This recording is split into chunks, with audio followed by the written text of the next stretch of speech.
deserves another. One good turn deserves another. Na na na. Na na na. Until banana go further. Until banana go further. We are moving forward. Until banana go further. We are moving forward. We are moving forward. Until banana go further. Until banana go further. We are moving forward. Until banana go further. We are moving forward. We are moving forward. Until banana. Until banana. NPP nana. Why yadio? So you to a jam. Why yadia? Not go back to my yaba. Tichanga way yaba. Messala way yabo. Na na na. Na na na.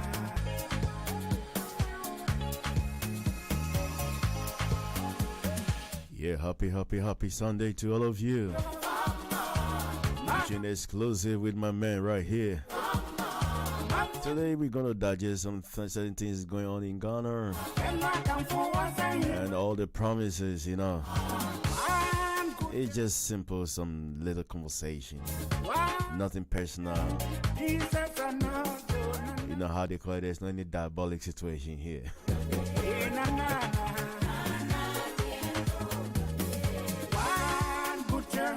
Today I have my man, you know, every day I've been dragging him here, but he's finally here in the studio, you know. As you can see on the headlines, you know.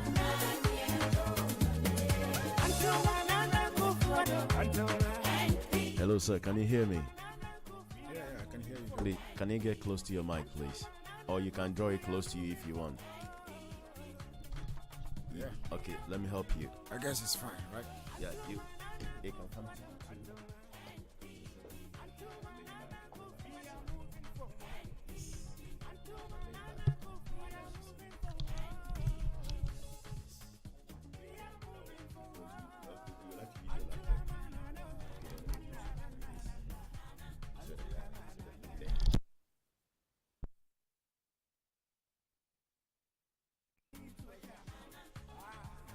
Okay.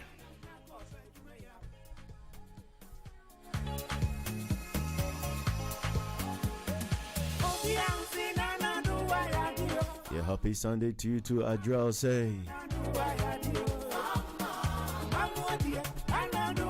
The founder and the owner of Black Star just launched the website, you know. More DJs can be found on Facebook. You just check out Adriel say. Right after this music, I'm gonna let my guest introduce himself, because today we have a lot to digest, you know. Exclusive with only him, you know. He is a representative of NPP Finland.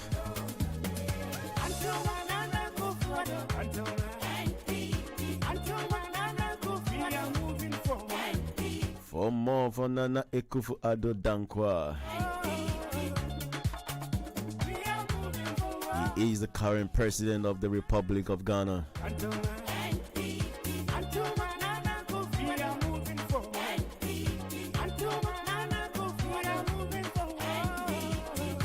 You just tuned in exclusive with my brother. We all just came from church. Hello, sir. Yes, sir, Joe. You're welcome to JC Radio. Thank you so much, Joe. Thanks so much for having me here. Absolutely. It's a pleasure. You have really very beautiful studio. I've been looking forward for this for a long time. You always give me an excuse, but today, you know, when finally I'm here. When I respect your years at church, I said today me and you're gonna have this show exclusively.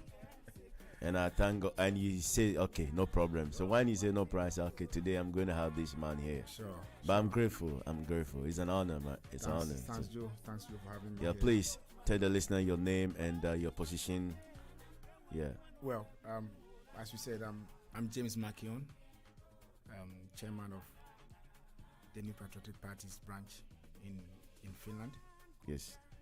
Yeah, so I don't know if I have to say more, but I guess that should suffice, I guess. Yeah, he's the chairman. He's the chairman of the NPP party.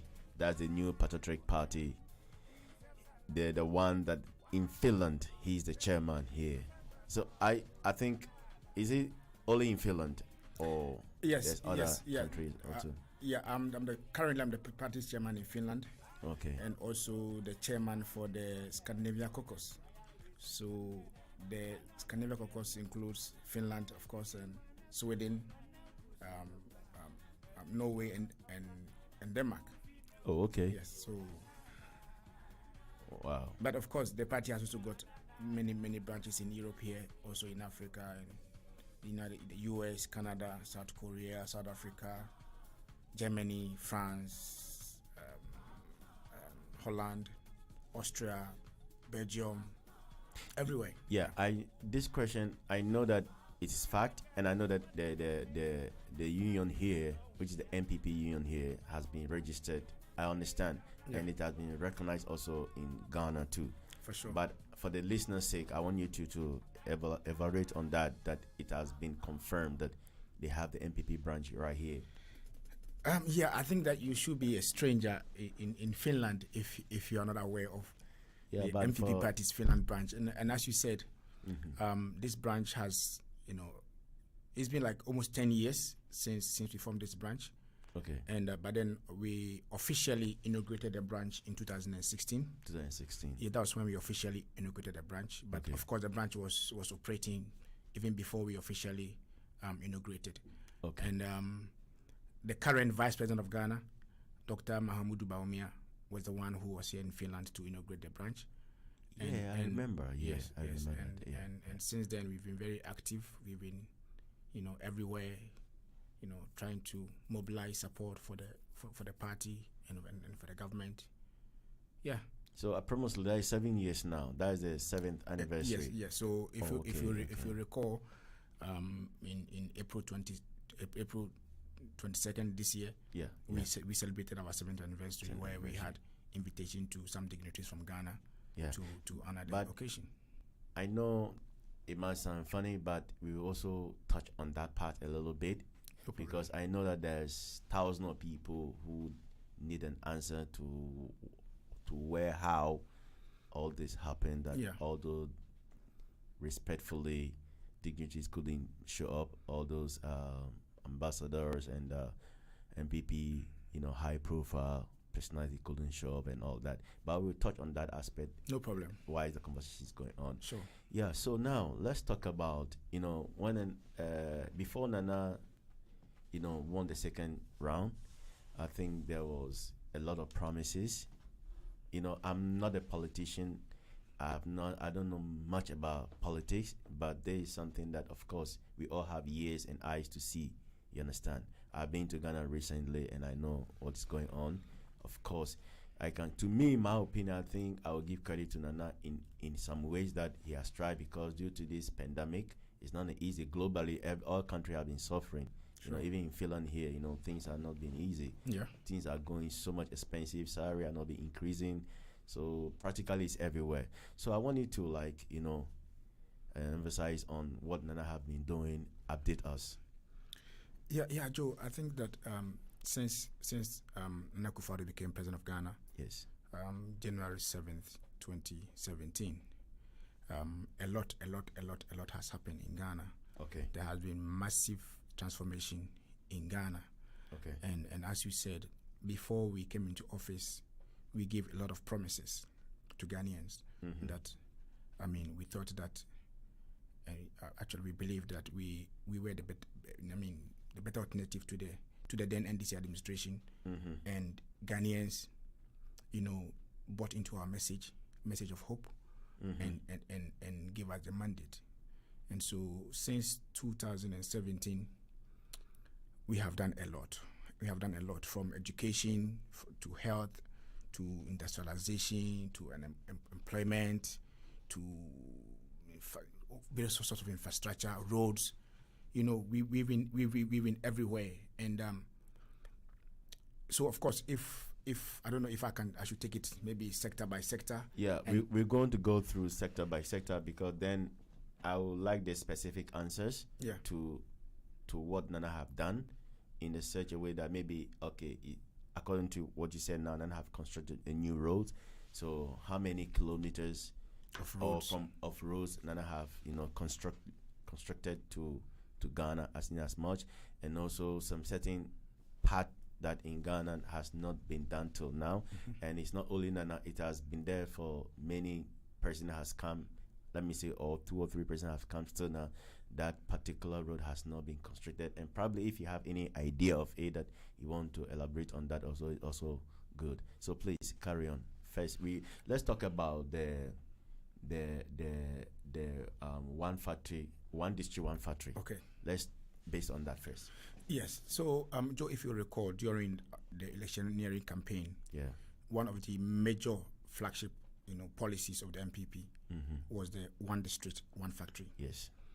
From the days of Kwame Nkrumah, where Ghana was lucky to have some industries, we had, so many industries that were established under Kwame Nkrumah, and because of mismanagement of those factories, most of these factories collapsed. And so when NPP was coming to office, we felt that, no country can really develop without industrialization. Europe wouldn't be what it is without industrialization. And therefore, if we want Ghana to develop and to be self-sufficient and to be self-sustaining, such that we wouldn't depend on the support of others to meet our basic needs as a country, we need to industrialize. We wanted to move away from the era where we send raw materials abroad. For example, Ghana used to be the second biggest producer of cocoa. Currently, we are the biggest producer of cocoa in the world. True. And we send these raw cocoa beans abroad, and they buy cheap. They turn these products into chocolate and other products, and ship it back to Ghana, and we buy it expensive price, And so because of that, there was always trade imbalance, and so we felt that if we really need to develop as a country, we need to give value to our raw materials before we export them. Sure. And so that was one of the biggest policies of Akufo-Addo's administration. Okay. And I can say, proudly that since 2017 to date, there are almost 200 factories. Most of them, about 180 of them, never existed. So we can talk about a whopping 180 new industries, new factories, turning various raw materials into finished products for export. Which are government sector? No. Let me take time to explain what the 1D1F is. Okay. The one district, one factory policy is a policy where government wants to be the facilitator. Oh, okay. So government itself is not the one establishing the industries. Yeah. So, for example, if you come to Finland, we can ask ourselves how many companies or factories are owned by the government. Yeah. You understand? Yeah. And so government wants to create the enabling environment for industries and for companies to thrive. So the whole idea of the 1D1F, what we call the one district, one factory, was that at least every district, if possible, in Ghana should have a factory that is running. If you go to Ghana, we have so many raw materials, and every district has its own distinct raw material that they produce. And so, for example, if you go to maybe my district, Offensive district, where I come from, there are a lot of, mostly we have huge land for tomatoes. And so, for example, in that case, can we situate a tomato factory in Offensive? You understand? Such that these raw materials will feed the factory. So that we don't have to transport the tomatoes from Offensive several kilometers to another place where the tomato factory is situated. And so this was government vision. And so government's idea was that, okay, we will help you with financing. And so if you have brilliant idea and you need government support, so government can offer some sort of loan guarantee that go to bank ABC. Government will be the guarantor. That is, if you have a really good policy, a very fantastic, idea that government feel that, okay, this is going to work. This idea is good. Government provide you the support as an individual entrepreneur. Yes. So it's not government itself establishing the company, but government providing the environment, and the resources. And the resources. Yeah. In most cases to help you, establish these factories. And also there were also other factories, some of them existing factories. So there are some factories that are existing and they want to expand, but they don't have the enough capital to expand. Yeah. And so government also provides support for existing companies to be able to also expand and be able to employ more people. There were some companies that were also existing, but were struggling financially, logistically. So government also, and many of these companies, if they do not receive any external support, may collapse. Yeah. And so, as part of the 1D1F, a government policy is also to provide some sort of support to these existing companies. Yeah. And that is why I said that if you look at entirely, the number of factories, it's over 200. But I said that 180 of them are companies that never existed. Okay. But today, because of NPP's, visionary leadership, today we have new, fresh, 180 companies. These companies, many of them are operating. Others are also in the process. Yes. Yeah. We have about 120 of them that are fully operational as we speak, dotted around various districts, in the country.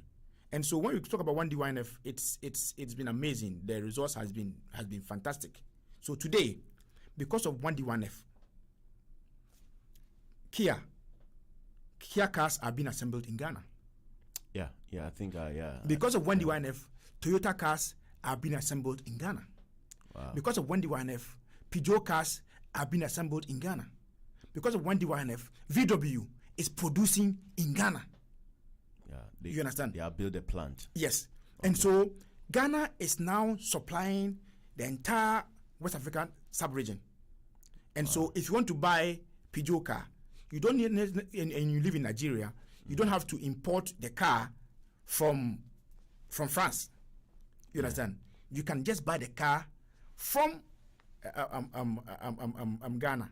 Yeah. You understand? And this, if you are importing a car from Ghana and importing a car from France, it's of course going to be cheaper. Yeah. You understand? Yeah. And so these are some of the few examples, and I'm sure you can testify. Oh yeah. I actually saw the the VW own, and I think the Toyota own. I think I was there when they even launched it, something like that. Yeah. I saw that. Okay. Now I understand the meaning of the one district, one factory. One factory. Now I understand. Some certain things, if you don't understand, then you take it in other way round. Because that's why I always say that it will be good that in Ghana we have our syllables and everything in our local dialect, so that's much easier. Because if you said, for example, if you didn't break it to me down, I have already have this concept. Okay, maybe each region going to have a factory on my own understanding. Okay. But now you have break it down, then I just got the whole point. Okay. So Joe, as I was saying, the whole policy is 1D, 1F, one district, one factory. But it doesn't necessarily mean that every district must, at all cost, must have a a factory. Yeah, I got it. That is the ideal situation. We wish that every district can have a factory. So, for example, if you have a factory that is, producing, let's say, tires, and one district cannot produce the raw material to feed that industry, we advise that industry is situated, within a locality, such that they can get the resources, the raw materials from different, district to feed that factory. Yeah. And so there are situations where 3 districts or 4 districts are feeding one factory. You know, there are also situations where we can have like 5 factories in a single in a single district, employing the local people. You know, yeah. Well, I have this question. So what Ekufuado government is doing about the Commander Sugar Factory? Okay, so let me give a little background about Commander Sugar Factory. Sugar Factory. This was a factory that was established under Nkrumah. Yeah, very long time. And it was left to deteriorate. Okay. So when the NDC came into office, they attempted to revive the factory. And so we must also make it clear that Commander Sugar Factory, as we speak today, is not for government. Oh, okay. Yes, it's not for government. It has been sold. It is privately owned. Okay. Yes, but as I said, you know, just like government is doing with Wendy 1F, government is providing support, you know, to Commander Sugar Factory. And so when NDC was empowered, as I said, they attempted to revive the factory, which was a brilliant idea. But then, you know, they didn't think through the policy well. Because if you are, you know, reviving a factory, one of the important things to consider is raw materials. Okay. You understand? And if you want to produce sugar, you need sugar cane to feed the factory. And so they established or they revamped the Commander Sugar Factory without thinking about raw materials. Okay. And so when they fixed all the machinery and everything, there was no sugar cane to feed the industry. You understand? Whilst they were, you know, constructing the factory, whilst they were retooling the factory, the important thing was that you try to see, okay, how do I get the raw material to feed the factory? So indirectly, if you understand correct, they was probably doing it for publicity. Exactly. And so when you know, government policy is motivated by, it's not motivated by genuine desire, to help the people. These are some of the things we see. You understand? And so, of course, we are going into an election year. So then this government wanted to show that indeed, in 8 years, they have managed to, help establish one factory, even one factory, they couldn't. And under NPP administration, we have established these factories. And coming to Commander Factory, Sugar Factory, as we speak, because they didn't have raw materials to feed the factory, the factories, the machines could not run. Okay. So they were left there to rust. Now, when we came, we decided that, okay, how do we feed this factory? We need to encourage farmers to go into sugarcane farming. And as we speak,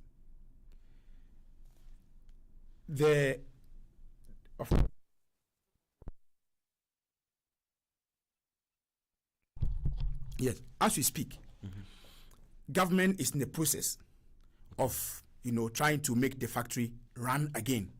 Okay. But as I said, it all boils down to raw materials. If the NDC had thought through about raw materials, Commander Sugar Factory would have been running by now. Okay. Yes, and so that is the stage of, if you recall, late last year, the former Minister for Trade and Industry, Honorable Alan Martin, went on a tour to assess the situation at the factory. The report was that there were many parts of the machinery that had gone bad, that needed some sort of retooling and all that.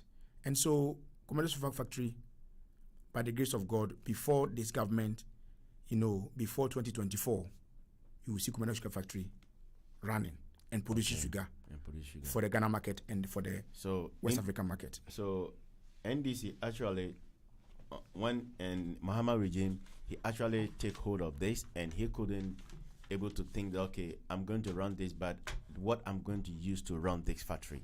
they didn't think of that, but they were only thinking about the publicity aspect. Exactly. People to know Commander Frachi is going to revive back, but without no raw material. Wow. Okay. So now let's talk about the airport, the Kotoka International Airport. Now there is this talk in the air that it's Mahama who actually built it, and Akufo-Addo came in and unveiled it. so now I would like to know from you. Of course, you are a chairman, and also, of course, I know what I know, but for the listener's sake, I want you to explain, digest that, so that it can be clear. All right. When we talk about Ghana Airport, I mean, you're talking about the Terminal 3. Yeah. Yes. I mean, nobody can talk about Terminal 3 without giving credit to John Mahama. Wow. However, it does not mean that, it has been only John Mahama's effort. Okay. That brought, this Terminal 3 into existence. The Ghana Airport Company, for a long time, realized that our international airport, then at the time, that was our only international airport, the Kotoka International Airport, and so we realized that the airport was too small for the kind of traffic that we receive. Yeah. And so the Ghana Airport Company, for a long time, like over 20 years ago, have had this vision to expand the airport. And so let me say this: the Terminal 3, there are so many sources of government source of funding for government projects. So a government may have a project financed from Government of Ghana account, what we call the Consolidated Fund, or Government of Ghana may secure a loan, for such purpose. And when it comes to Terminal 3, it was the Ghana Airport Company that secured the loan. Okay. And so Ghana Airport Company is supposed to pay back the loan. But I must admit that many, or a chunk of, the actual implementation of this vision by the Ghana Airport Company was implemented under John Mahama. John Mahama, yeah. But then when John Mahama left, the project was not completed. Okay, but it was ongoing. Okay. And so government is a continuum. So when your predecessor starts something that is brilliant, that is good, and when you come, you don't abandon it. So when NPP came, we also continued where he stopped, where the project has reached. Yeah. And government, helped the Ghana Airport Company to secure more funding, to be able to, complete the project. And so, of course, as we say, we cannot, as I said, nobody can say that John Mahama did not. It to be mischievous. I will not sit here and you're being honest. Yes, so yes. Yeah. But then you cannot also discount the contribution of this current government. Yeah. In bringing the vision of the Terminal 3 into fruition. I agree. Okay, now this another question also. Let's talk about the banking sector, because now how many banks now has been shut down, have been collapsed during Akufo-Addo regime? I think I'm not so sure about the figure, but maybe about 8 or so banks. 8 banks. Yeah. Okay. Or it could be another rural banks. If you add the rural banks, of course, it could be more. Yeah. But if you talk about, the big banks, then I think about 8 or so. We will touch on that, but I want to ask this quick question. But then I have a small kind of confusion in my brain that I don't understand why all the banks will collapse, but then Oforiatta Bank will be still operating. And anytime Ghana want to go and ask for a loan, we have to use Oforiatta banks to make the transaction, and he is probably taking around, is it 8 or 10% from the transaction? Okay, all right. I don't know, but I'm a bit confused. So I would like you to explain to me before we come to the collapse of the banks. It's important that you are bringing this matter to the fore. Okay. I think that we need to explain this matter so that Ghanaians and your listeners will understand this issue properly. So when we talk about data bank, Okay. Data bank is not a deposit-taking bank. What I mean is that it is not like Ghana Commercial Bank or Barclays Bank or Standard Chartered Bank or EcoBank. It is not a deposit-taking bank. It is a financial institution. Oh, okay. And one of the things they do is that, you know, they have a lot of expertise in what I would describe as financial engineering. And so you talk about he taking 10% of loans and stuff like that. No, of if Ghana, for example, if Ghana is going to seek for a loan, according to the interview that I heard, he has 10%. His bank have 10%. It's not true. Okay. Now let me explain to you what. All right. I mean, what is it? There have been lot of you know, propaganda out there. Okay. And I think it's important that we set the record straight. Okay. So, for example, if Ghana government wants to, you know, secure a loan for whatever reason, whether infrastructure projects or any policy implementation, and government may ask financial institutions that, hey, you know what, I need $3 billion. Do you know where I can get $3 billion? If you know how, you know, can you help me? I need this money very fast. Okay. Can you help me? And so there are some financial institutions that have expertise in this area. So Data Bank is one of them. EcoBank, Stanchart. There are so many, and Barclays Bank. There are so many other banks that have such expertise. Okay. Yeah. And so when government wants to go for, bond from the international market, from the time of Rawlings, this has been some of the routes that government takes. That government seeks the assistance of these financial institutions. That I need this money. Where can you get me this money? So what government does is that, you know, I need 3 billion. Any bank that is able to help me convince other financial or creditors to give me this money, maybe you get maybe 0.15% of the money you bring. And if you look at the records from the time of even when Atames was president, one bank that has been very instrumental in helping government to secure funding for our projects has been Data Bank. Okay. So Data Bank has been doing this work since the time of Rawlings. Okay. I mean, since the time of Kufuor, let me say, since Kufuor's time, Atame's time, even John Mahama's time, Data Bank has been the major, you know, financial company helping government in this regard. Okay. Now, let me come to your current issue, the current accusation that he gets 10%. Yeah. As I said, it's false. Okay. Now, what Data Bank does, what government does, as I said, that if government needs such funding, government asks all companies, go and get me this funding. If you don't bring any money, you don't get any discount. Okay. It's a commission basis. Yeah, commission basis. Sorry, it's on commission. So the commission, the amount of commission you get is based on how much money you're able to bring to government. Yeah. Right. And so if Data Bank goes to the capital market and brings zero money, they're getting 0%. They don't get anything. Yeah. Right? Yeah. If EcoBank goes to the capital market and is able to bring, if the government needs 3 billion, and EcoBank is able to bring all the 3 billion, the entire commission goes to EcoBank. Right? Yeah. And so, how can anybody accuse Data Bank that Data Bank is getting 10% of any loan that government secures?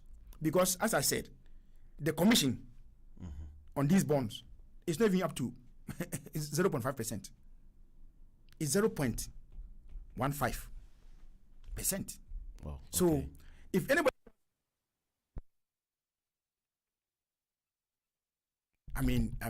commission on loan that any financial institution secures for Ghana, whether it be Data Bank or EcoBank or anything, that person obviously lacks sufficient understanding of how these things work. So it can be true. So if I understand quite well, Data Bank has been working with since Ajekunkufor time. Yes. Even and Professor Evans Atomil's time. And Jonathan Mills' time. And even in Mahama's time. Yes. So it's not something that is new in At the all. Kufado time. At all. Oh, okay. At okay. All right. So, for example, you know, the finance minister has an affiliation with Data Bank, right? Yeah. And then he resigned from Data Bank, and so because he is a finance minister, Data Bank should collapse. No. You understand? So you ask yourself that because Oforiatta, who has link with Data Bank, and has even resigned from Data Bank, even before he became a finance minister, he had resigned from the bank, and because of his link, his link with the bank should not be in operation. But who owns Data Bank? The Data Bank has its owners. But it's not owned by... Oforiatta has a share in Data Bank. Okay. Yes, he has a share in Data Bank. All right. Right. So the point is that should Data Bank cease to operate? Oh, no. Because Oforiatta has a share in Data Bank? Of course. That one is no, yeah. Yeah. So if anybody says that he doesn't understand why Data Bank should be operating because Oforiatta is a finance minister, I really struggle to understand the basis. Actually, people are saying that he owns like the bigger share in Data Bank too. Okay, so you know the former Minister of Finance, Kobranadofo. Okay. Kobranadofo had a bank. Okay. He still has a bank, right? And he was a finance minister. I mean, was it a big deal? Not right? Really, yeah. And so, why is it a big deal that Oforiatta has a bank, or he has a share in a bank? Why should it be a big deal? You understand? Okay. Yeah, and so, you recall early this year, he was summoned to I think early this year or late last year, he was summoned to Parliament because of this matter. Oh yeah. Yeah, and it was fun to be so to speak. It was rubbish, because there was no basis. You cannot accuse him of conflict of interest in this matter. I agree. Right. Yeah. Okay, so let's talk about that. Why the government have to collapse 8 banks? Okay. What do banks do?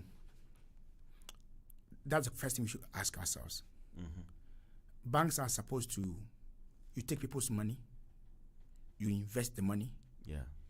It's like that when people need the money, they can get it. They can get the money. Yeah. Right. Some interest. Yeah. And some interest because you are working with people's money. Yeah. That's what banks do. Yeah. But then, under the previous administration, and before you establish any bank, you should have, what we call startup capital. Yeah. So, banks, there's a threshold of startup capital for the what I call the normal banks. Yeah. Right. And so, these banks were deemed to be credible banks that people can actually save with, can do business with.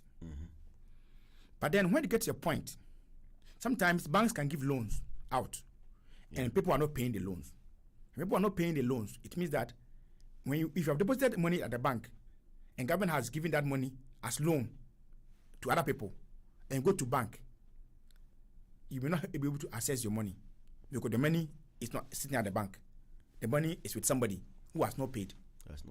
And so what Bank of Ghana does is that sometimes when a bank goes through that kind of stress, the Bank of Ghana provide support to the banks that, okay, now a chunk of your money is out.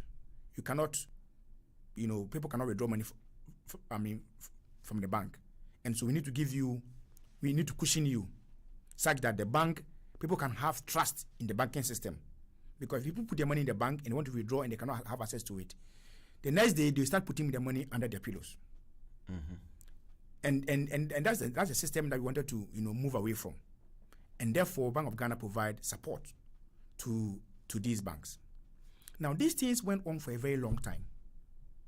Then we realized that then government knew at the time that these banks were not adhering to certain or basic banking principles.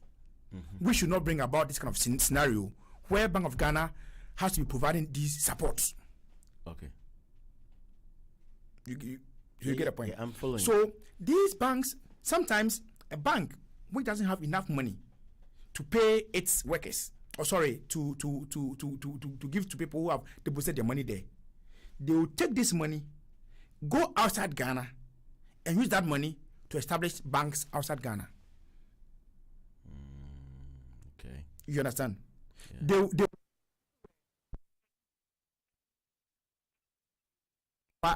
dividends to the bank. And so we have a situation where people go to the bank.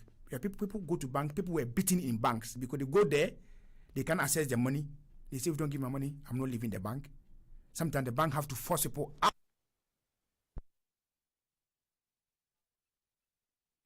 Have to be forcibly, dragged out of banks because the bank didn't have money to pay them. Wow. So these banks could no longer operate as banks anymore. Right. And we cannot have, these banks continue to operate, keeping depositors' money. Because if you allow them to operate for a longer period, what you mean to get to a point where there will be no money at all because of how these banks were operating. Yeah. They had more or less become Ponzi schemes. Yeah, because they are using the money to invest somewhere else. And sometimes they are not even doing proper investments. Okay. You understand?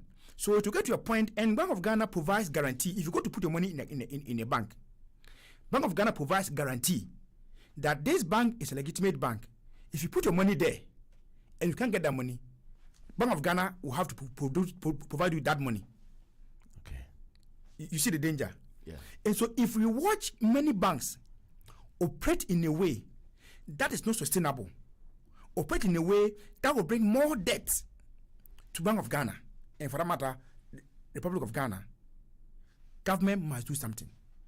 And so when NPP came into office, we realized that there were many banks that they were just banks in name. They were just banks just in name. But they were skinning people. You understand? Yeah. And therefore, there was the need for government to immediately take. It was a very difficult decision for government to take, to collapse these banks to save at least the little that was left. Okay. You understand? Yeah. And so, people who had their monies locked in these banks, government has to find money to pay these individuals, these Ghanaians who have deposited their money at the banks but could not access the money. Okay. And now, as we speak, there are lots of people who are standing trial. There are others who are who have been made to pay all the money they have misused and embezzled and misappropriated. And GN Bank was part of these banks who was in here. Yes, GN Bank was part of this. Oh, yes, it was part of it. But GN Bank is known as very good bank, and I think it has been exist for a very long time. No, I don't think. Yeah, I don't think GN Bank has been that old. First it was a microfinance. It became a rural bank, and before it became a fully fledged bank. Okay. Yeah, and of course, I may not have the full facts relative to GN Bank, but GN Bank also suffered the same. The same problem that the other banks also suffered. You remember the owner of GN Bank, Dr. Kwasi Ndum, stood as a presidential candidate on the ticket of the PPP, and people felt that much of his campaign funds was coming from people's deposits. And so when he contested, spent a lot of money and lost, he couldn't even get 3% of vote. But indirectly, of course, he knows that. I think himself he knew that he can't be president all of a sudden, like boom. You can't be so sure. I'm sure when he was contesting, he was very sure that nah. he could win. And so GN Bank was broke. completely broke. Completely broke.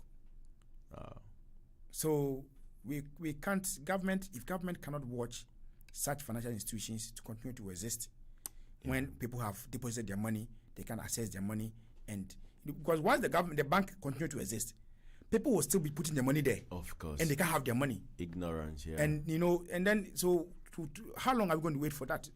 So government has to take a very, it was really, as I said, it was a very tough decision for government to take. To me, what you are saying makes sense, because then the day, if people are depositing their money into a bank and they are not having access to your money, and which is a big crime, because you cannot go to Nordia and you say that you have like maybe 1,000 or 2,000 in your account and you can't have your money. Yeah. That's your money. You work for your money. So in as much, I think then this is very good understanding, and good thing that the Akufo-Addo has done to bring all those, to bring sanity in the banking sector. And it got to a point that people go to banks and they couldn't access as little amount like 200 Ghana cedis. Wow, that's that bad. 200 Ghana cedis is how much in euros? 20. Even less than 20 it's euros. Less than 20 like 17. Euros. Yeah, you go to bank, you want to withdraw 17 euros. The bank says they don't have money. Come tomorrow. Can you imagine? This like this was how bad it was. So remember, there was this woman who went to bank to want to withdraw 200 Ghana cedis, and the bank instructed the police to brutalize this woman. I watched that video. Exactly. Yeah. So this was how bad, the banking sector has become. Okay. This was how bad. Like, imagine you live here in Finland. You go to your bank, you go to OP Bank or Handelsbanken or Nordea Bank or any of the banks, Actia. You go to any of the banks, you want to withdraw 20 euros, and they say, sorry, we don't have 20, we cannot give you 20 euros. Come tomorrow or come next week. We don't have money to give you. This was how bad the situation was. Wow. And so what government did, was the most prudent measure that any government that was serious and determined to save our banking system should do. Yeah, sure. So anybody who condemns government for that move, actually, either the person is being mischievous, understands, but trying to play mischief for sake of politics, or the person is probably ignorant about how bad things were with our banking system. Okay, Chairman, let's elaborate on this, our education sector. Okay. But then I quite confused, because that those who are in the, is it SHS or they have to come home for 3 months and like go back again. I want you to explain, because I don't understand that they have to, because I thought that maybe if you are in school, but you don't have to come home for a period of time, then you have to go back again. So I want to explain the new education sector for me. Yeah. All right. The SHS. Yeah. The situation you are describing does not exist. Okay. But let me help. Let me bring clarity. Okay. To this matter. When we were in opposition, we realized that every year there were 200,000 Ghanaian children who could not go to secondary school after junior high school. Yeah. So if it's in Finland, after grade 9, that's the end. You cannot continue on anywhere. And we had 200,000 kids every year who wished to go to school but could not go to school. Okay. Is it could not afford or could not go? There were two issues. Okay. One was affordability. Okay. That there were a lot of kids who wished to go to school, but their parents could not afford school fees. School fees. In secondary school. Okay. The next issue was that we didn't have enough infrastructure, to contain these extra 200,000 kids that were supposed to go to secondary school or go to high school, let me say. Okay. Right. So these were the two issues. One, so the whole issue was about accessibility. Accessibility, one, people could not pay fees. and 2, we didn't have enough infrastructure to contain these kids. So when Akufo-Addo was campaigning in 2016, even before then, he said that when I become a president, no Ghanaian child should stay home because the parent cannot afford fees. Or because we don't have enough infrastructure. Because if these kids who do not go to school, they become a burden to the society. Of course. Many of these kids become armed robbers. They become social ills. And therefore, government needed to take an action. So when NPP came into office, indeed, we didn't have enough infrastructure. Okay. So, but government said that I want every Ghanaian child to go to school. At least you should complete high school, if anything at all. A Ghanaian child should be able to complete high school. When you complete high school, for example, when I completed high school,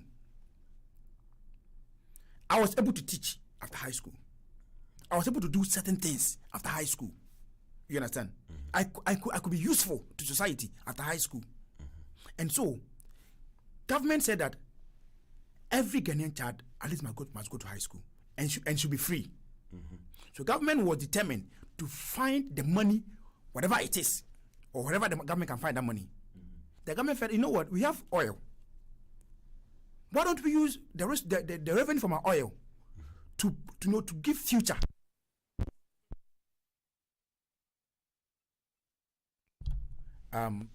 School. Because the parents could not afford. Okay. So as I said, the next challenge was infrastructure, because we didn't have enough facilities to contain the 200,000 kids. So the issue is, whose child should stay home for whose child to go to school? Go to school, okay. Because they are all Ghanaians, all the children have the right to education. Yeah, absolutely. So whose child should go to school and whose child should stay at home? So what government did was that, okay, in that case, we are going to run a system where all the kids can go to school. So, for example, in the past, we go to school 3 months, right? 3 months. Yeah, each term. Yes, 3 months each term. Yeah. And then we have 3 months vacation. Yeah. Together. 3 months vacation. Yeah. So government said, what can I do to make every child go to school? Instead of right? Okay. We're going to do two terms. What we're going to do is that we're going to increase the contact hours. How many hours the children spend with the teachers a day? Okay. You understand? Okay. So, for example, if in the past kids were spending 6 hours in school. Yeah, 7 to 1. Yeah. If it's 6 hours a day, it means 5 days will be how many? It will be 30 hours. Yeah. Right? Right? Yeah. Government says, okay, instead of that, let me increase the 6 hours to, let's say, 8 hours. So 8 hours, 8 times 5 will be what? Will be 40. Will be 40, yeah. Right? So instead of going to school for 3 terms, you go for 2 terms. 2 terms. You go to school for 6 months, like in such a way. Yeah, you go to school for 2 terms. Then you will move to the next class. Such that when you are on vacation, right, those who are supposed to be at home can also be in school.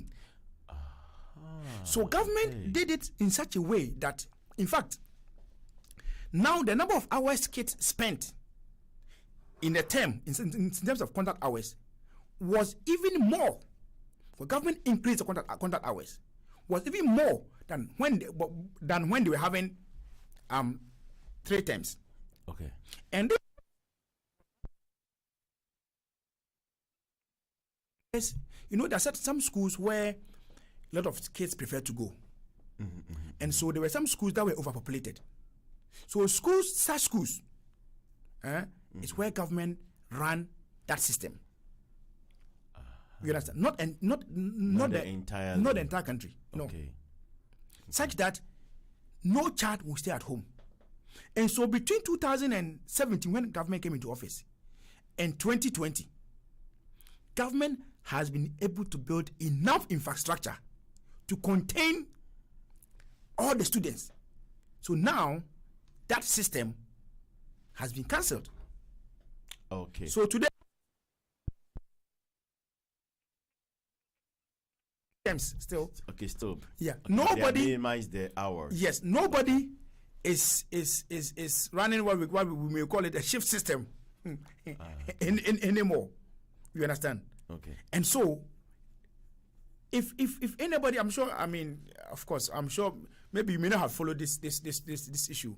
So today, as we speak, we don't have, at least for the past 3 years, there's no such system in Ghana anymore. Okay. Right. And so now the system is running, and we don't have, unless the child doesn't want to go to school. Okay. Right. And if the school is free, up to secondary school level. Secondary school level is free. I mean, who would want to go to school? And even after secondary school level, if you don't have money to go to university, government provides you, student loan, such that you start paying this loan bit by bit when you complete school and start working. Okay. So nobody has any excuse in Ghana that I will not go to school. Not to go to school to whatever level the person wants to, reach. Yeah. Wow.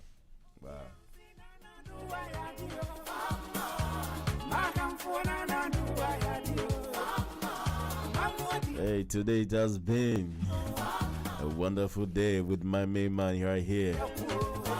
He has been digesting a lot of stuff, and also putting some different because there are many things that I couldn't understand, but through him I understand now.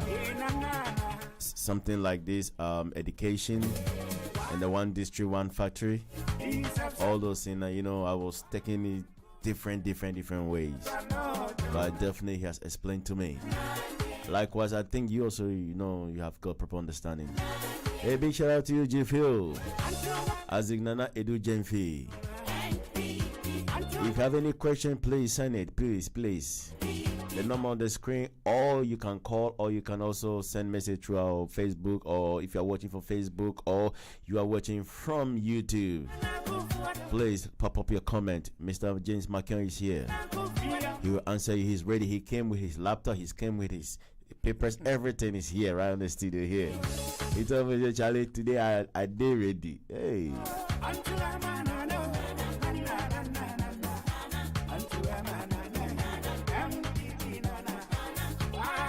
Right after this bill, we're going to talk about the new arriving loan. IMF have granted Ghana's, I think the amount is 2 billion, but they have divided into 3 times or 4 times.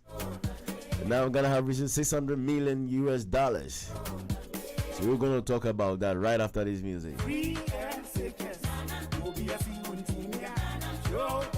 Maybe my share is on the way coming. I did lie. And also we were talking about the Cathedral too.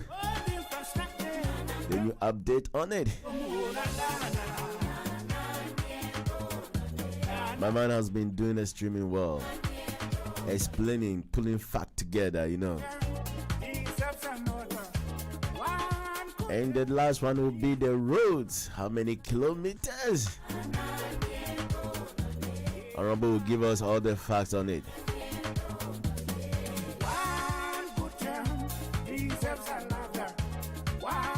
Don't worry, we will still continue on this program. Will be, I will talk to my man right after the show. We have to continue time to time.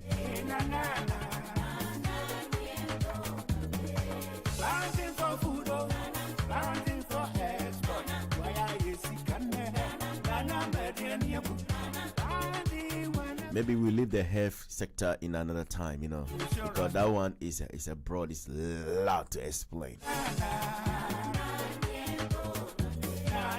Because that one I have some certain fact I want to be clear on it,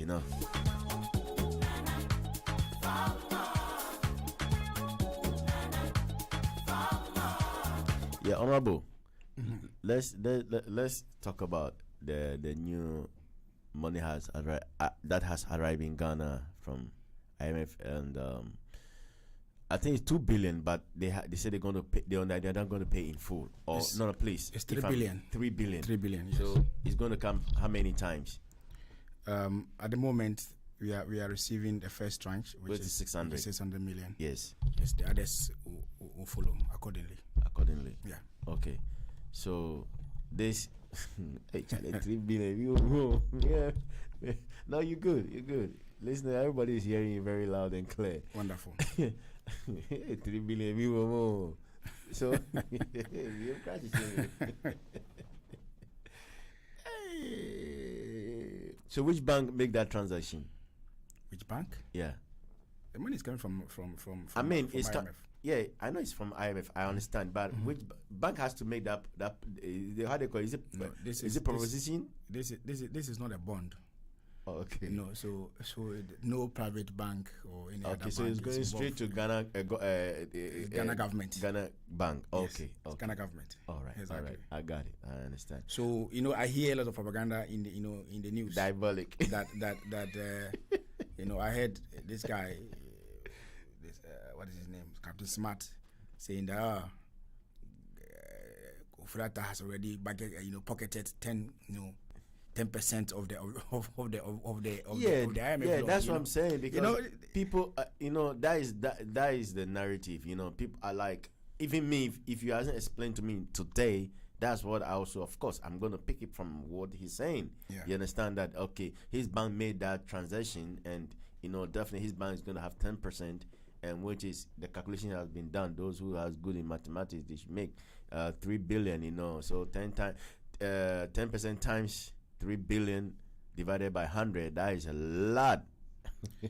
Yeah. So when, this is, it is sad. It saddens my heart that people don't get the right information. We have this kind of journalism, okay, in the country, that we expect our journalists to be very informative. Give you the right source. Exactly. So if you hold journalists sit on TV and speak like this, I understand that the finance minister has sued him. So yes, so for defamation. So something that I wouldn't want to go in too much. So I'm sure he can go and defend himself and give. Okay, let's talk about the 600 million. Yes. Let's talk about the 3 billion. What is it for? Is it for the economy? Okay, so as we speak, I must admit that the government is having some economic challenges, and these challenges have been born, out of many factors. Okay. One of such factors has been, as we said from the beginning of your show, that you admit that COVID has really affected economies of globally, countries, globally. Yeah. And Ghana is no exception. Absolutely. The US spent trillions of dollars in fighting COVID, in fighting COVID. Yeah. If you look at the amount of money government spent on COVID, it's huge. The support government has to provide for medium and small scale businesses to survive during COVID is huge. During COVID, we were not exporting anything, and all that. So the economy was crippled by COVID. Yeah. And then when COVID was just dying down, then we had the Russia, Ukraine war, also, affecting everybody. You understand? And so, before COVID, Ghana was ranked, the most our economy was the most sustainable economy, right? Things were moving really well, for the country. Our GDP growth was like 7.5% and all that. But because of COVID, now the country is struggling, right? We are struggling to pay our debt. we are struggling to pay people that, like contractors that have been given contract to construct roads and all that. So government needed some kind of cushion. Government needed some kind of support, to be able to, stay afloat until we're able to put things in place. Of course, while we are trying to put this in place, we need this kind of support to pay, people that we have, contractors that we have given work to that you have not paid, and there are some projects that were on hold because we didn't have enough funding, to do these things. And so the money from IMF is to do this, right? Yeah. It's for development. It's for infrastructure development. Okay. Yeah. And to provide some kind of stability, for the economy. Yeah. Yes. So the money is not for anybody's pocket. It is for development. Okay. Okay. So give us update on the cathedral. Cathedral. Yeah, the church cathedral. So how is it going? Yeah. The cathedral is really a very controversial issue. Because I have a question mark on that, so we'll talk about it sooner.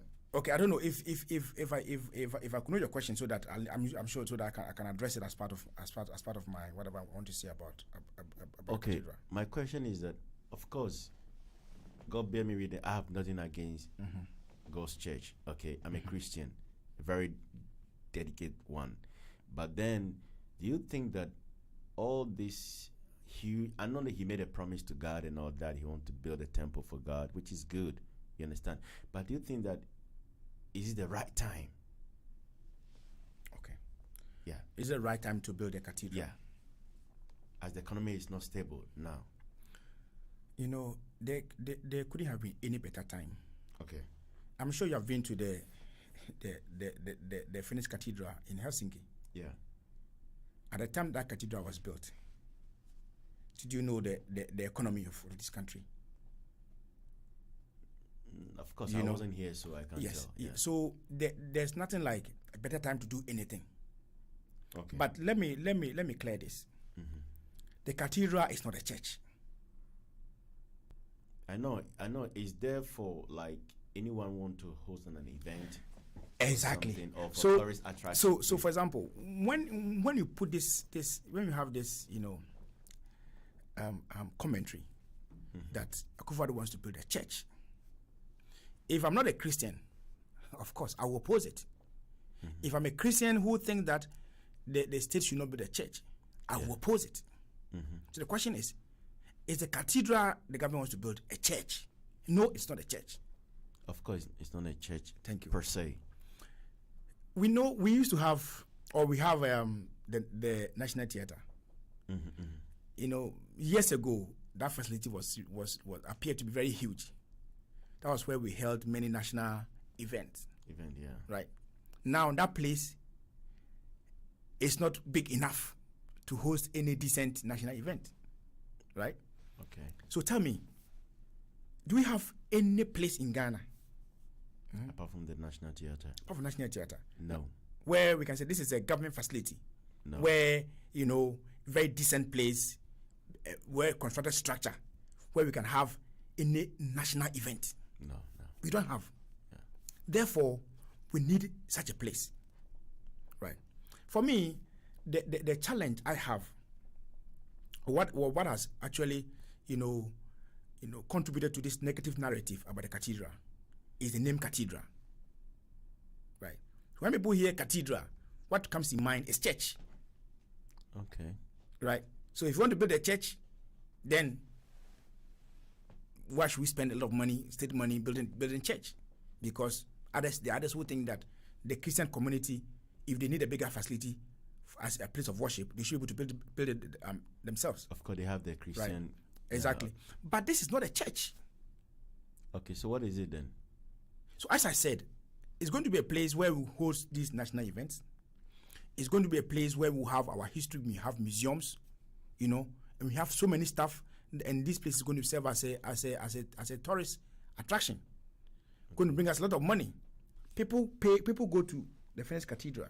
Yeah, even pay a lot of money. Yeah, even in Barcelona, they have is this the 700 years old church, and that people actually pay money, very expensive. Do you know how much Finland makes from that cathedral there every year? I think a lot of money, Millions. Yeah. Right. Spain made billions every year. Right. Yeah. And so, for me, I am not against the cathedral, right? But I think that, of course, people are right to have issues with the cathedral. Yeah.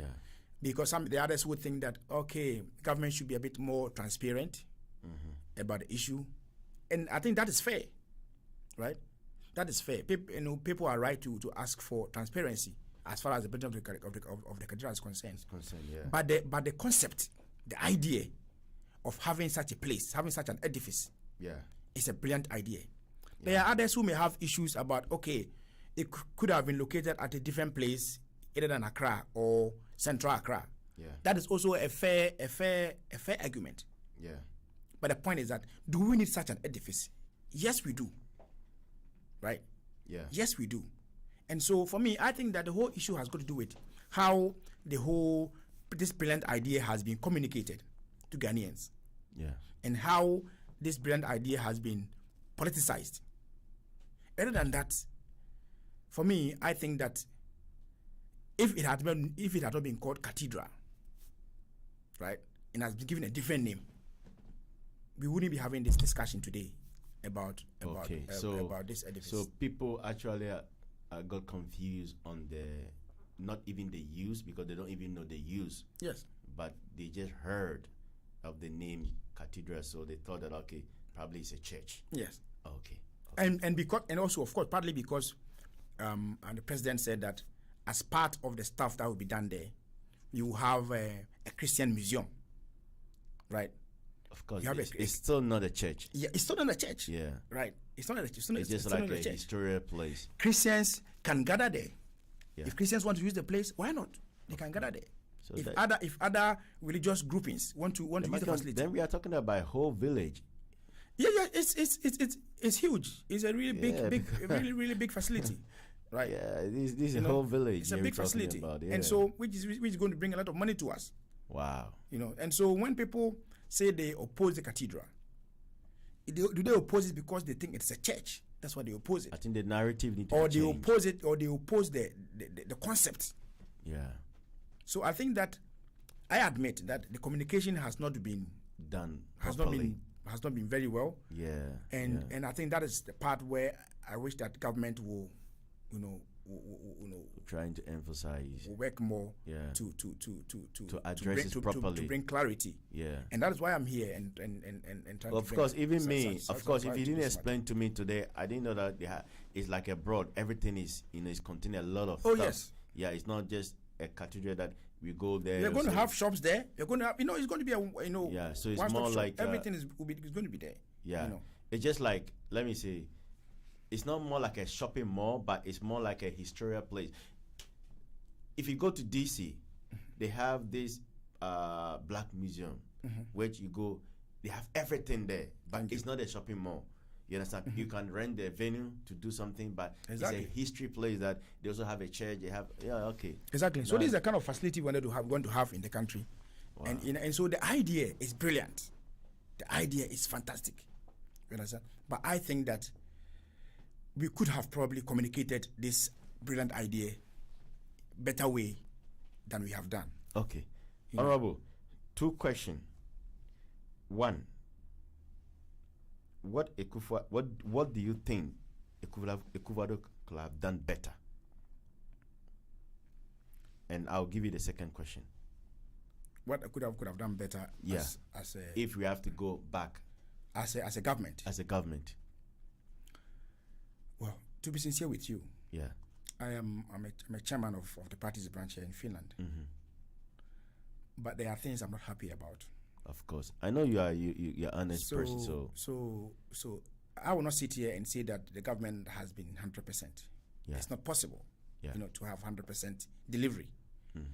There have been some promises with areas where we have done well, and there are areas where we have a lot of room for improvement. For improvement, okay.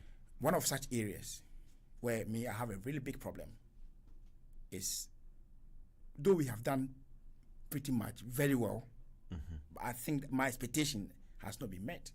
And that's why I'm saying that I have problems. It doesn't mean that the government has not done well when it comes to the issue of corruption, the fight against corruption, or making, corruption unattractive.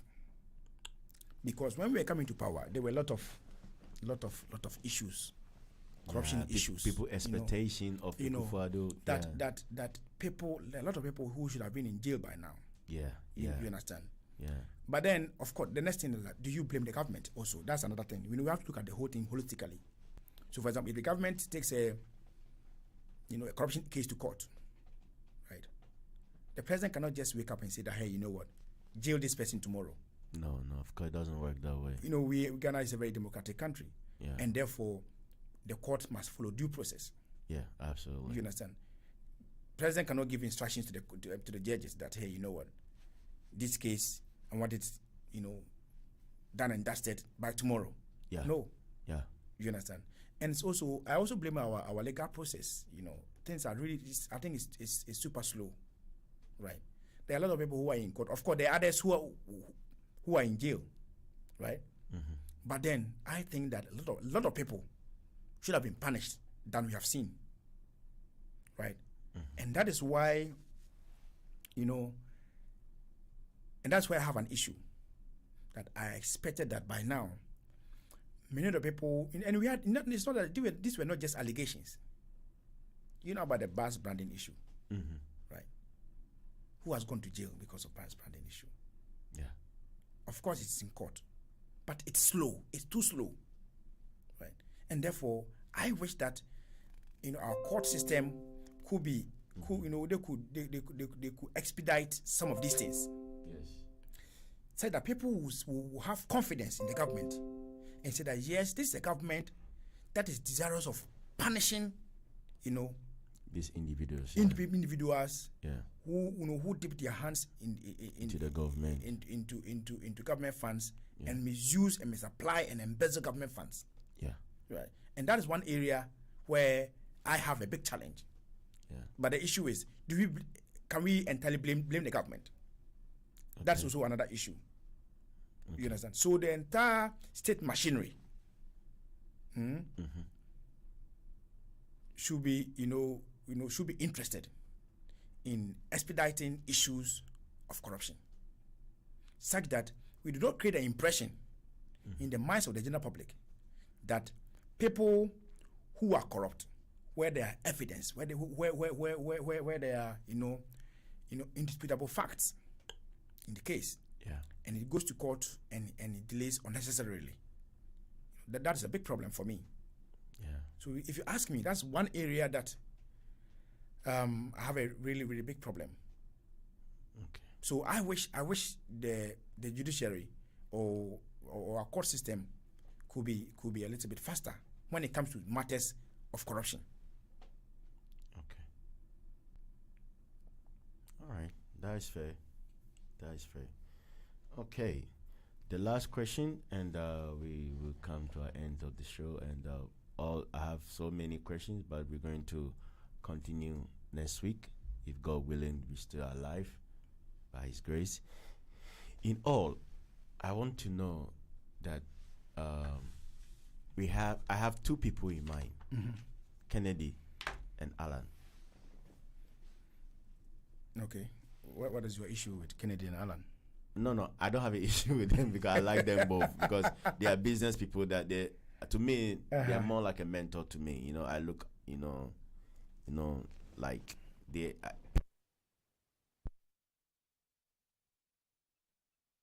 So, I mean, they do their thing, they have their businesses, they empower the youth to tell you how struggle, like especially Kennedy, he will not tell you life is sweet. He will let you understand that this is how life is. So he's kind of like number one mentor to me. But I want to know that these two people, if they put, let me say you have the paper to vote for these two individuals, who do you think that you're going to vote for personally? It's a very, very interesting, interesting question. Joe. Yes. MPP. We always say that we have the men. Yes. Right?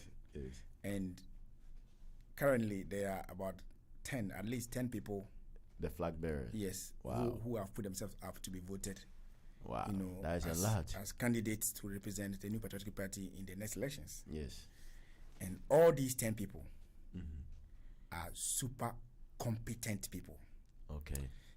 At our 7th anniversary, I'm sure you were there, and I made this point. Okay. I made this point there that our worst candidate is still better than the NDC's best candidate in the person of John Mahama. So when we say we have the men, okay, in memo of you, this is a demonstration, okay, that indeed NPP we have the men. Okay. So for me as a branch chairman, we are a party of laws, Okay. and the party has given that directives that Okay. party executives should not be seen campaigning for any of the candidates, right?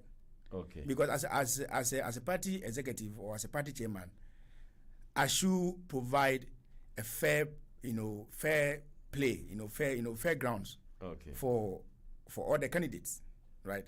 Yeah. So I shouldn't be seen to be supporting or campaigning for a particular candidate. Of course, I have my preference. Okay. They are all competent, Okay. anyway, but I have my preference. That if I should be given the ballot paper, definitely I'll vote for somebody. Yeah. Right. But unfortunately, I'm not sure I am able to disclose whether I'll vote for Dr. Baumia or I'll vote for Ken or Alan or Comrade Japan or Adenimo or Dr. Preku or Dr. Akuto, Jakon, and I don't know. I cannot, be specific. I cannot say that on air. But of course, I have my preference, and when the time comes, we will make the decision. And as I said, any of them that NPP decides to elect as our candidate will be a better person than what the NDC has chosen. And I'm sure Ghanaians will give us the opportunity to continue our mandate after the 8 years.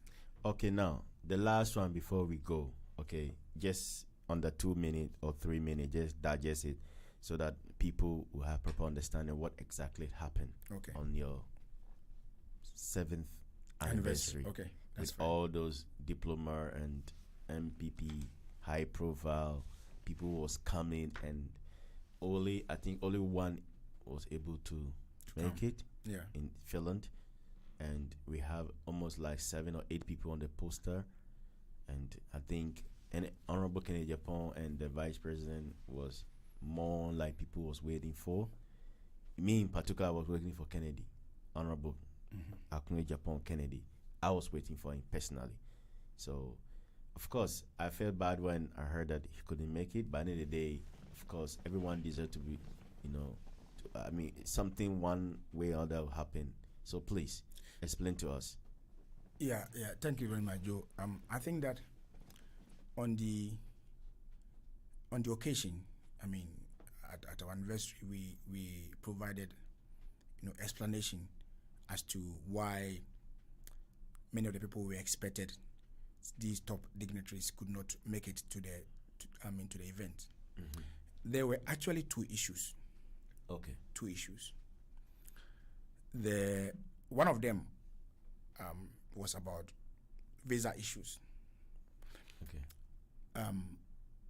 Many of them that we expected to be here in Finland to help us celebrate the anniversary had their visas issued on the Friday. Okay. The program was for Saturday. Yeah. And so there were many of them. They couldn't. There were others who still thought they could make it. They could get a flight. They couldn't get flights. Right. Okay. The visas were issued on the Friday. They were supposed to leave Ghana on that same Friday arriving in Finland on Saturday to attend the program, which was virtually difficult and impossible. But then besides that, the second issue had got to do with the planning. When we started planning this program, the program was officially scheduled for March. Okay. And then we changed the date to April. So when we changed the date to April, we didn't factor. In fact, we didn't factor the Muslim festival, the Eid al-Fitr. Okay, escaped you guys. It escaped us. Yeah. Right. It escaped us. We didn't know that the 22nd was going to clash with the celebration of the Eid al-Fitr. Yeah. Right. And so, I mean, it was difficult for Dr. Bawumia to come because of Eid al-Fitr. Of course. It was difficult for Alan to ignore the entire Muslim community in Ghana for Adenimo, for Alan, and for Ken and for Bawumia. These four who are, presidential aspirants, to ignore the Muslim community. There were some also who were MPs. So it's difficult to ignore this huge constituency to come to Finland. And so that was, the reason why, we couldn't have, Dr. Bawumia, Onabukene Japan, Lancha Martin, and Adenimo coming. And then the third issue had got to do with the Kumawu by-elections. Because it was that same week we were having the program. That was when they were having the Kumawu 1 week funeral for the late MP. So party executives who have been invited, the national executives, had to be there. Yeah. Sure. So these three issues were, what really affected, the program, and that's why some of the people we expected couldn't come. But of course, we had the presence of Dr. Mckeown. Dr. Mckeown is the CEO for the International Maritime Hospital, and also former board chairman of Ghana Standards Authority. Yeah, and so he's really a big, he's a colossus. And so we were lucky, to have him here to grace occasion, and also to have our other sister branches. We had Austria coming, we had Denmark coming, to support.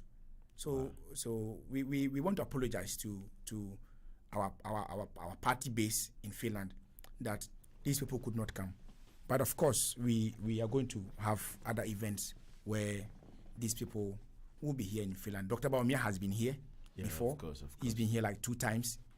2 times? Yes, he's been here 2 times. One was the inauguration? One was and after the inauguration, he came here again. But we didn't have a big event, and that's why you are not aware that. So we would have been nice to have these people Kenneth upon. And I know a lot of people were expecting him to be here. A lot. And as you say, you were expecting him, and so it was a bit disappointing. But I mean, it was something beyond our control. I understand. Yeah, I understand. Yes.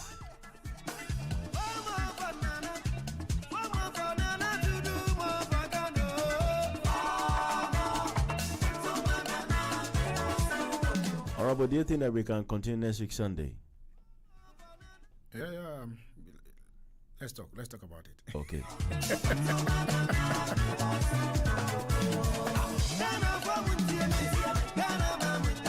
But I thought that we were supposed to have the NDC colleagues here. I think it would be nice to, it would be nice to have. I think because my branch's communication officer, next week was really waiting to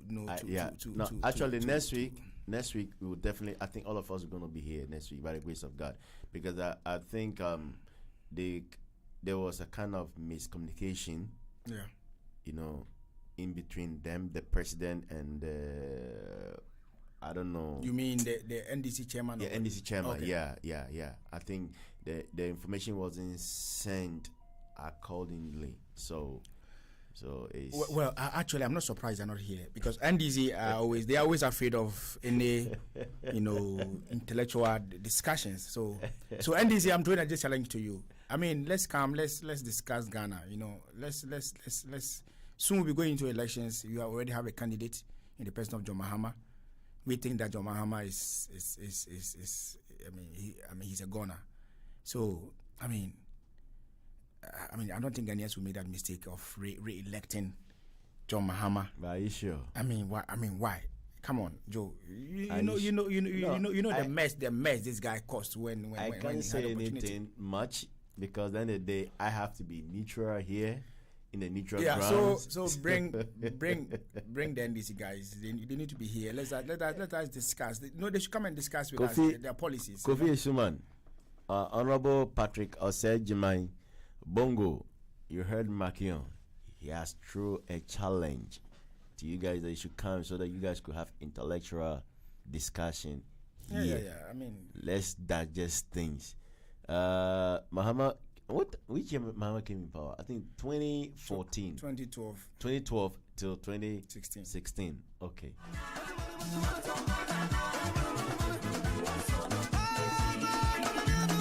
Honorable, why are there? Why Baba Nyamim? Why are there? That's it. Yeah, I mean, sure. Say, one man say, "Konye na with time, you're very scarce, but with me, a man's opportunity. Only we don't know. You know, I'm mamba, but with me, I can say, meba, mamba, cry, meba." Yeah. You me that. Me that's say, of course, my treasure that's but. Yeah, and then we say, my macro and country mammy. Oh, that be came out cry. And I just say, we still do have it. I think people. I don't know. And this is for no. When we actually cry, they should come and look at this studio. Omni should come cry. They should just come. They should come just and watch the studio. Mckeown can't talk about. Yeah. Because this place is really, really wonderful. It's interesting that we talked about this. Yeah, and of course you are together. You are together with me from day one. First time I remember her. Yes, and this place is amazing. Absolutely. I always watch you on online. But today you are here physically. Today I'm here live, and this place is here. fantastic. This place is looking so good. Yes, exclusive with Honorable James Mckeown, the chairman of NPP Finland branch. NPP is the new patriotic party in Ghana that they are currently ruling Ghana, which their president is Nana Akufo-Addo Dankwa. Yes, he has been doing extremely tremendously well in Ghana due to this pandemic, and he has so much to offer to Ghana, and he has left I think 2 years now. Yeah. So the next election is going to be 2024. 2024. So yeah, that is like about a year and a half. A year and a half. Okay, to go.